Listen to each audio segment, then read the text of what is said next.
Soy Mari Mora y mi sección de todos los martes se llama El Diván Imaginario.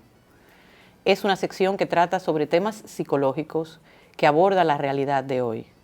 Quédate en sintonía con el Matutino Alternativo. Fue el fotógrafo Capa el que empezó con ese can, como dicen aquí, de ir bautizando las generaciones, y empezó con la X, que eran los nacidos entre 1960 y 1970. Nos encontramos con dos vertientes, con dos versiones de esta generación Z que vino después de la Millennial o la generación Y. Algunos autores, investigadores hablan de que es una generación muy prometedora, ya veremos por qué, pero sin embargo en el imaginario colectivo de los adultos mayores sobre todo, escuchamos que son vagos, que son ñoños, que han sido demasiado sobreprotegidos, que son hiperconsumistas, en fin, leyenda negra y leyenda blanca. Pero son el 26% de la población mundial, Carmen, y tienen mucho peso. Y la mayoría de los estudios con los que nos vamos a encontrar tienen un enfoque sobre todo mercadológico, que es cómo le vendemos más a esta generación, que una de sus características es que son nativos digitales. Digamos que los de la generación millennial descubrieron la tecnología, fueron los pioneros digitales. Soñaron con mucha fantasía, con posibilidades ilimitadas de esa posibilidad, pero en el caso de los Zetas son unos consumidores más astutos, son más pragmáticos a la hora de explorar y evaluar una serie de opciones.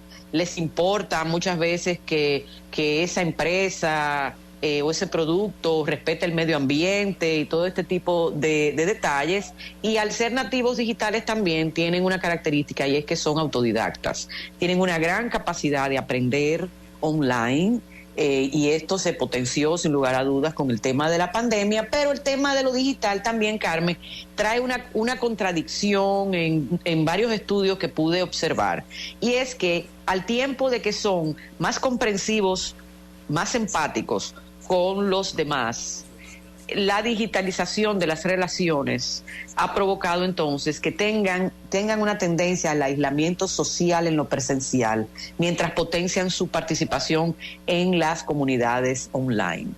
En ese mundo de lo digital también son conscientes de su privacidad y ya no tienen esa desinhibición online tan acusada de gente que se pone a decir cosas sin consecuencias, sino que van a preferir redes que sean más restringidas y no van a vociferar en donde puedan oírlo la mayoría. Estamos hablando de tendencia, Carmen, no es que todo el mundo está metido en lo mismo. Son emprendedores, y cuando yo hablo con mis estudiantes al inicio del trimestre me encuentro con que todos sueñan con ser empresarios, con crear sus propias empresas y no tener que rendir cuentas a un jefe. Y en eso se visualizan así, porque además fueron los grandes protagonistas de lo que se llamó la gran renuncia, que fue ese fenómeno que vimos después de la pandemia, de muchos jóvenes y personas que en Estados Unidos no querían entonces formar parte de los mal pagados de la industria y de las empresas. Son más visuales incluso que los millennials, y entonces van a preferir estos contenidos, las infografías, los videos. Yo diría que son también muy auditivos, porque yo he logrado engancharlos a través de la producción de podcasts, que son repasos de clase y que ellos oyen en cualquier lugar. Tienen una conciencia social y ambiental mucho mayor, y por eso dicen que van a ser más prometedores, y lo miran cuando eligen marcas sustentables. A veces fundan organizaciones, causas sociales, aunque esa militancia, Carmen, muchas veces la vamos a ver en el mundo virtual. Y una cosa muy interesante que me encontré, Carmen, y es que reportan las investigaciones que son más adaptables y resilientes, porque han vivido muchas cosas, los estragos de un cambio climático que cada vez se nota más, han vivido varias recesiones económicas, han vivido la amenaza terrorista, vivieron ya una pandemia y el aislamiento y todo eso que conllevó las precariedades económicas que estas crisis han generado, son más tolerantes con las opciones sexuales, con los pensamientos ideológicos de los demás, y buscan trabajar con mucha pasión, y les gusta trabajar en comunidades online en trabajos colaborativos.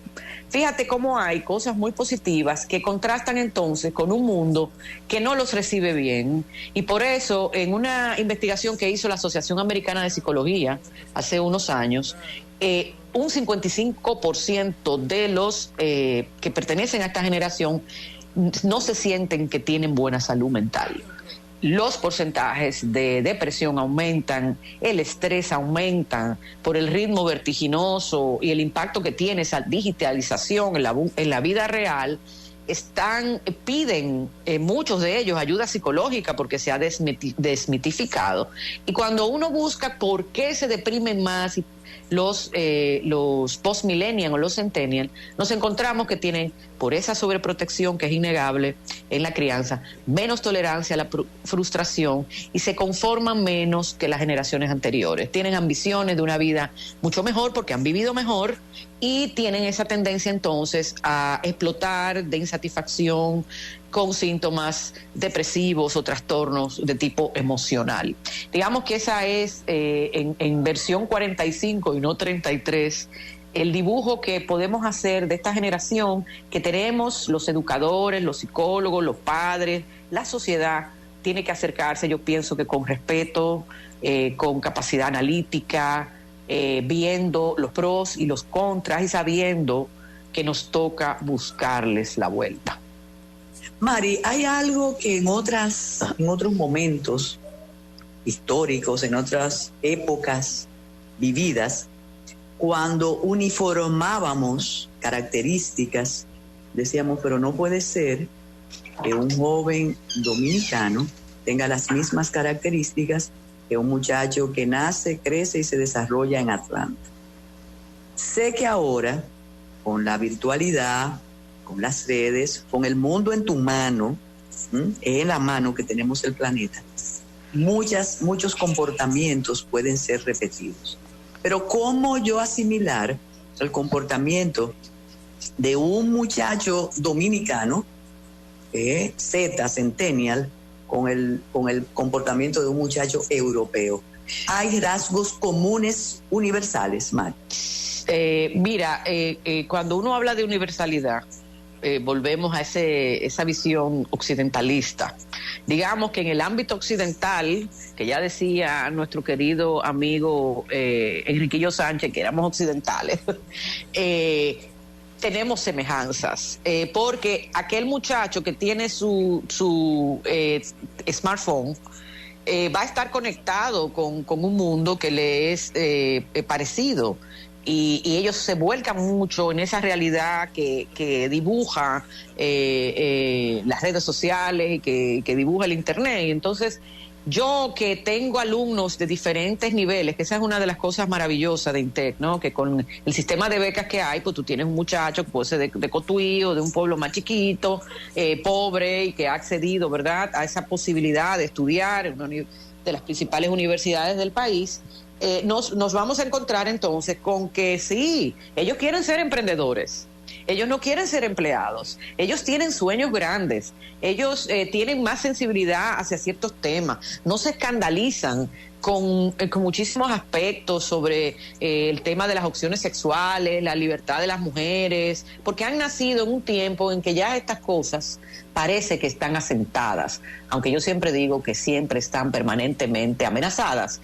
Entonces, sí tienen un problema de retraimiento social, precisamente por estar imbuidos en ese mundo paralelo, que es el mundo online, y ahí es que se cuecen los principales problemas. Pero yo los entrevisto al inicio de cada trimestre cuando les doy introducción a la psicología, por ejemplo, y les pregunto que por qué están estudiando lo que están estudiando, que qué esperan del mundo, que qué proyecciones y qué planes tienen, independientemente del sexo, independientemente del nivel social, porque ya te digo que hay una diversidad ahí.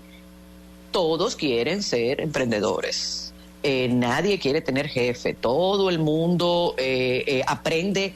Ellos me enseñan a mí no solamente cosas digitales, Carmen, porque son autodidactas y con las tutoriales saben un montón de cosas, claro, saben lo que les interesa. Yo pienso que sí, es lo que yo he observado y lo que los estudios también señalan. Y yo pienso, Carmen, que las políticas públicas y los, digamos que todas las estrategias educativas a nivel universitario, sobre todo, porque ahí es que los tenemos ya a esta altura del 2023, tienen que tomar en cuenta estas características. Y por eso a veces, Carmen, mi aula se ha convertido más que nada en una especie de taller.